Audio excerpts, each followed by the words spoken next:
Malindy's Journey blog project, it documents the collaborative efforts of myself, Alicia Carroll, a new teacher developer mentor, and Phi Nguyen, who's a first-year teacher at the Boston Teachers Union School. Malindy's Journey is a story about a giraffe named Malindi who was chosen to be a gift for the emperor Yongle in the 15th century China, and this giraffe was given by East Africa to this emperor.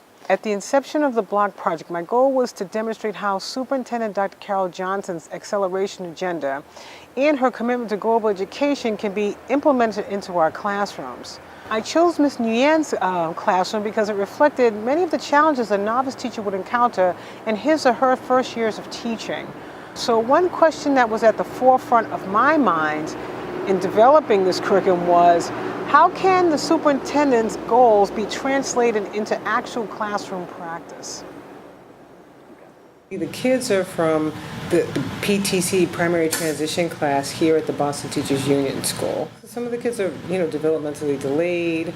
Some of them are on the spectrum, autism spectrum, and have a lot of, varying needs. They would come up every day, different days when I would come to set up the room. They would look at what's going on next, what's going on in the block room. When are we going to get a chance to go up there? They were really excited. I knew that I needed to take the kids up in very small groups, maybe sometimes groups of 3, groups of 5, and just spend half-hour blocks of time with them. And I knew that things had to be very visual in that classroom, with a lot of pictures to refer to.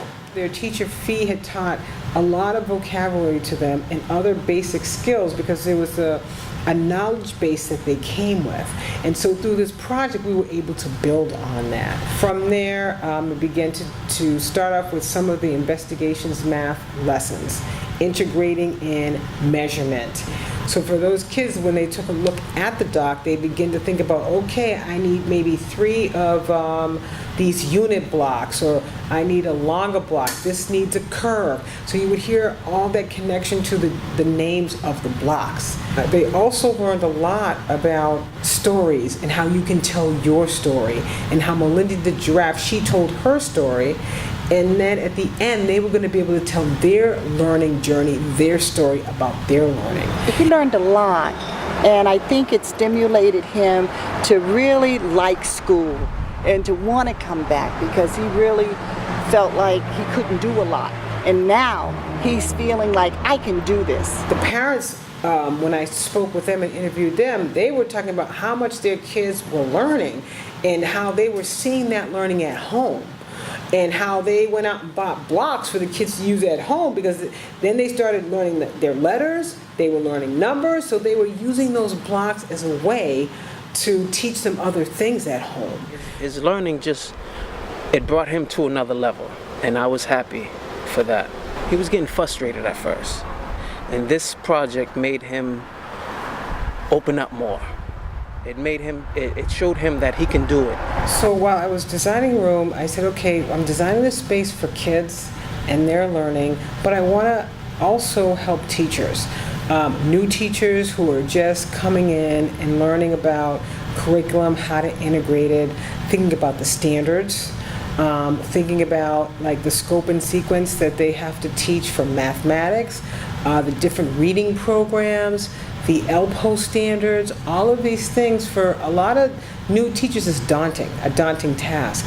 How do you still allow time for kids to build with blocks and do this kind of project? And you're thinking about, oh, I have to be on the pacing guide, I have to teach this lesson. I wanted to make the invisible visible for them to say, oh, you know what? This is standards-based curriculum. This is what I'm doing. I'm on track here. And I think for veteran teachers, it also provides a way for them to think about how they can expand on the curriculum that's being required for us to teach. The teachers have to feel passionate just like the kids. And when the teachers are passionate about what they're teaching, we can close this achievement gap. We can do that.